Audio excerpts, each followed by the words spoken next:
12 लाख में खरीदा, 9 लाख में बेच रहे हैं सेकेंड हैंड यूज्ड व्हीकल के नाम पर.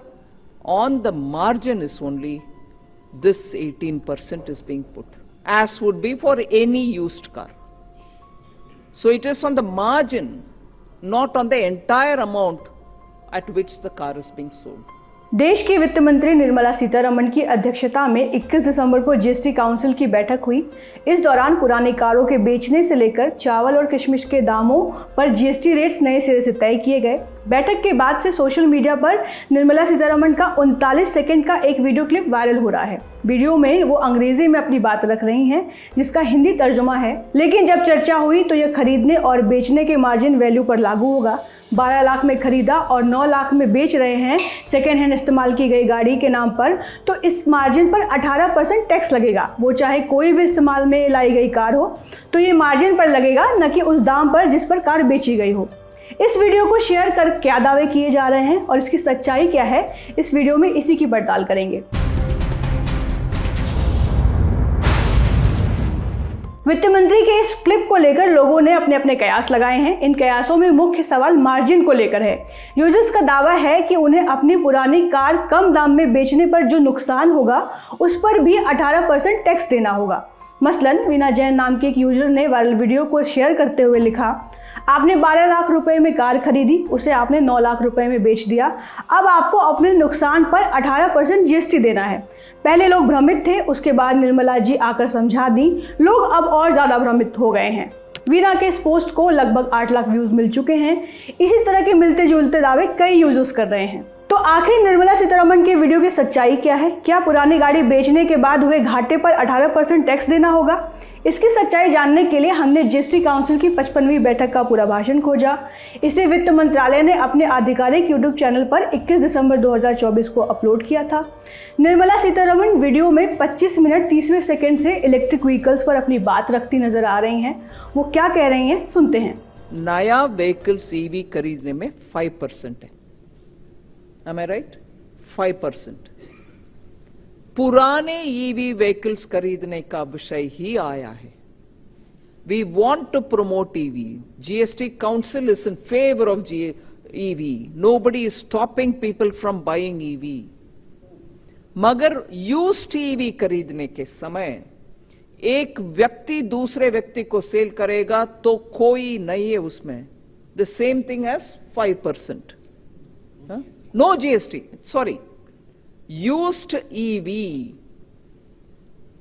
an individual selling to another individual, no GST.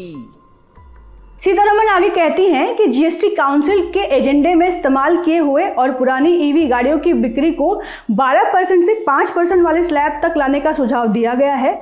लेकिन जब चर्चा हुई तो ये खरीदने वाले दाम और दोबारा बेचने वाले दाम के मार्जिन पर लगाया गया. और यहीं पर वित्त मंत्री वो उदाहरण देती हैं जो क्लिप के रूप में सोशल मीडिया के गलियारों में तैर रहा है.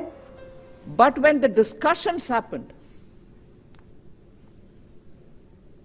it is on that margin, the margin value between purchased price and resale price. 12 lakh में खरीदा, 9 लाख में बेच रहे हैं सेकेंड हैंड यूज्ड व्हीकल के नाम पर. On the margin is only this 18% is being put, as would be for any used car. So it is on the margin, not on the entire amount at which the car is being sold. यानी निर्मला सीतारमण ने एक बात तो साफ कर दी कि अगर कोई व्यक्ति किसी दूसरे व्यक्ति को अपनी पुरानी ईवी गाड़ी बेचेगा तो उसे जीएसटी नहीं देना होगा. लेकिन नियमों को थोड़ा और स्पष्ट समझने के लिए हमने 55वीं जीएसटी काउंसिल बैठक में दिए गए प्रस्तावों को लेकर जारी की गई प्रेस रिलीज को देखा. इसे सरकार के प्रेस इंफॉर्मेशन ब्यूरो यानी PIB की वेबसाइट पर देखा जा सकता है. इसके अनुसार सभी पुरानी और इस्तेमाल की गई गाड़ियों की बिक्री पर जीएसटी की दर को 12% से बढ़ाकर 18% किया जाए, जिसमें ईवी गाड़ियां शामिल हैं. जीएसटी केवल खरीदने और बेचने के मार्जिन पर लागू होगा, न कि गाड़ियों के दाम पर. ये गैर पंजीकृत व्यक्तियों के केस में लागू नहीं होगा. अब यहाँ सवाल है कि ये मार्जिन क्या है और इस पर किसे टैक्स चुकाना होगा. इसका जवाब हमें बिजनेस की खबरों से जुड़ी वेबसाइटों और पत्रकारों से मिला। बिजनेस स्टैंडर्ड की वेबसाइट पर 23 दिसंबर को इसी विषय में एक रिपोर्ट छपी है। इसके मुताबिक जब कोई कंपनी या OLX कार 24 जैसे एग्रीगेटर, यानी जहां पुराने सामान की खरीद बिक्री होती है, किसी पुरानी EV गाड़ी को बेचकर जो मुनाफा कमा रहे हैं, उस मुनाफे पर 18% GST लगेगा। इसको उदाहरण से समझने के लिए हमने बिजनेस टुडे की सीनियर एसोसिएट एडिटर साक्षी बत्रा से बात की। सुनिए उन्होंने क्या बताया।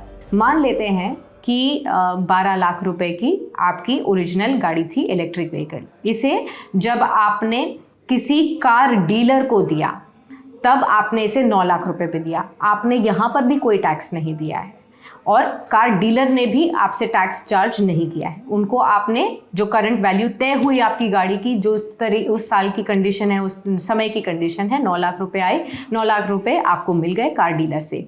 लेकिन अब जब ये कार डीलर जो कि सेकंड हैंड गाड़ियों में डील करता है, ये आगे इस गाड़ी को कहीं बेचेगा।